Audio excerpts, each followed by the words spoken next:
Hola, muy feliz día. La asignatura Desarrollo Regional y Modelos de Crecimiento Económico. Hoy hablaremos de los clúster aglomerados y su competencia. Agendas nuevas para compañías, gobiernos e instituciones, del libro de Michael Porter. A mí me toca exponer la decadencia de los aglomerados. Nuestra docente, la doctora Paola Marbella Canizales Ramírez, y su servidora Clementina López Padilla. A continuación, les presento lo que investigué. Los aglomerados o clústeres se pueden mantener vibrantes como ubicaciones competitivas durante mucho tiempo. Sin embargo, no se garantiza el desarrollo de un aglomerado, ni tampoco se asegura su capacidad de continuar compitiendo. Las fuerzas de la atrofia y decadencia de los aglomerados también se encuentran en los elementos del rombo o diamante de Michael Porter. Se pueden agrupar estos en dos categorías generales.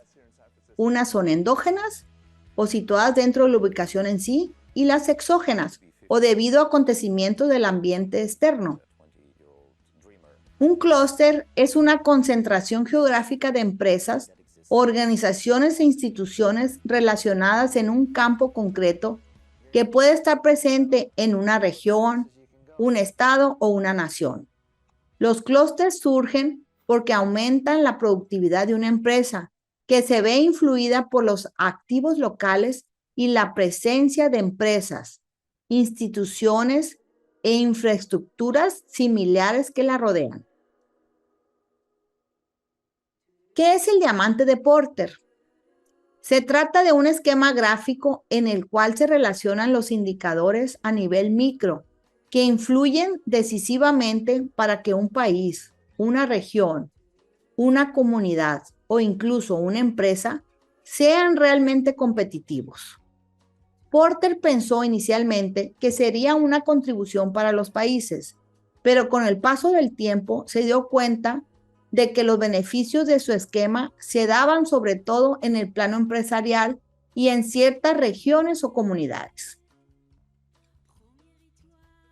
¿Cuál es el principal aporte del diamante de Porter? Él sugiere que existen razones concretas para que cada país, región, localidad, sector de economía o empresa sean más competitivos que otros. Es decir, analiza los factores que generan ventajas competitivas que permiten que, por ejemplo, una marca se consolide como la primera de su campo. No obstante, lo interesante del esquema no son los factores en sí mismos, que por otra parte son más bien conocidos y no sugieren ningún aporte. Lo que realmente supuso una innovación fue la relación entre ellos. Al igual que con el esquema de las 5 fuerzas de Porter, su autor busca con esta propuesta que los países y las empresas sean capaces de identificar las causas de su alta competitividad. En el caso contrario, la idea es analizar las razones de por qué no tienen ventaja competitiva y buscar soluciones que se puedan aplicar al respecto. Las fuentes de amenazas internas de decadencia surgen de las rigideces internas que disminuyen la productividad y la innovación, así como reglas sindicales restrictivas o inflexibilidad reglamentaria que retarda la mejora de la productividad. O también los carteles u otras barreras a la competencia pueden socavar la rivalidad local. Universidades que adolecen de sus propias rigideces y no buscan mejorar ni cambiar. Y por último, otra forma de rigidez es la mentalidad grupal. Tales rigideces tienden a surgir en ubicaciones donde el gobierno se inclina a intervenir en la competencia o a suspenderla.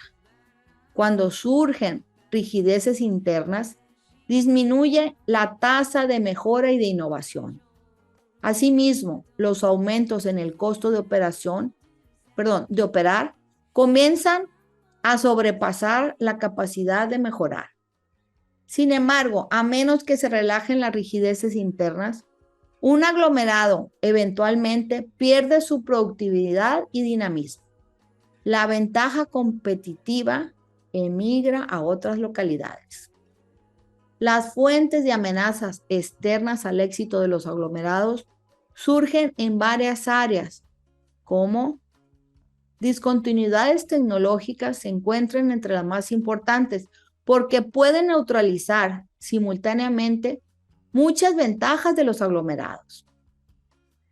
Otra es la información del mercado, las destrezas, la pericia científica y técnica y las bases de proveedores que pueden llegar a ser inapropiadas. Otra situación, a menos que se disponga de la tecnología de destrezas nuevas en otras instituciones o que se puedan desarrollar con rapidez, la ubicación que tenga la ventaja competitiva se desplazará. Otra de las amenazas externas a la productividad e innovación de los aglomerados es el cambio en las necesidades de los compradores, lo cual crea una divergencia entre las necesidades locales y las necesidades de otras partes. Por ejemplo, las empresas estadounidenses localizadas en una variedad de aglomerados salieron perjudicadas cuando la eficiencia energética cobró más importancia en la mayor parte del mundo, en tanto que los Estados Unidos no innovaban debido a los precios bajos de su energía. No obstante, este ejemplo ilustra que la amenaza de los acontecimientos externos suele relacionarse con las decisiones locales, en este caso con la política energética que desfasó a los Estados Unidos con respecto a otras naciones. Recientemente, otro ejemplo es el caso de Alemania, que dependía del gas ruso, pero cuando este ya no se envió, empezaron a quemar carbón y modificaron de nuevo la constitución para volver a operar las plantas de carbón. El éxito de una economía se refleja en los salarios y utilidades locales que aumentan. Esto significa que las actividades menos calificadas y menos productivas se deben trasladar a otras ubicaciones. La prueba final para saber si un aglomerado es saludable o está en decadencia es su tasa de innovación. Un aglomerado que esté invirtiendo e innovando en su sede es mucho menos motivo de preocupación que uno que esté mejorando su productividad solo por el medio de reducciones y de abastecimiento a distancia. El papel del gobierno. Las políticas gubernamentales inevitablemente afectan las oportunidades que tiene un aglomerado para mejorar. Al mismo tiempo, muchas de las ventajas de productividad e innovación de los aglomerados descansan en los efectos derivados y externos, los cuales conciernen a las entidades del gobierno. Además de modificar sus propias políticas y prácticas, el gobierno también puede motivar, facilitar y ofrecer incentivos para que el sector privado tome medidas colectivas. Me gustaría mencionarles unas palabras clave. Porter Rhombus. Se trata de un esquema gráfico en el cual se relacionan los indicadores a nivel micro que influyen decisivamente para que un país, una región, una comunidad o incluso una empresa sean realmente competitivos. Endogenous factors. Los factores que tienen su origen en los eventos al interior de la organización. Exogenous factor. Factores que vienen determinados por lo que es la interacción del individuo con el entorno, es decir, los factores que tienen su origen en los eventos externos. Intraoperatividad es la capacidad de las plataformas digitales para intercambiar información, ya sean datos, documentos u otros objetivos digitales de manera uniforme y eficiente. Para lograr el intercambio deben contar con características técnicas y de estructura específicas que faciliten la comunicación, así como condiciones físicas y software que le proporcionen estabilidad y adaptabilidad.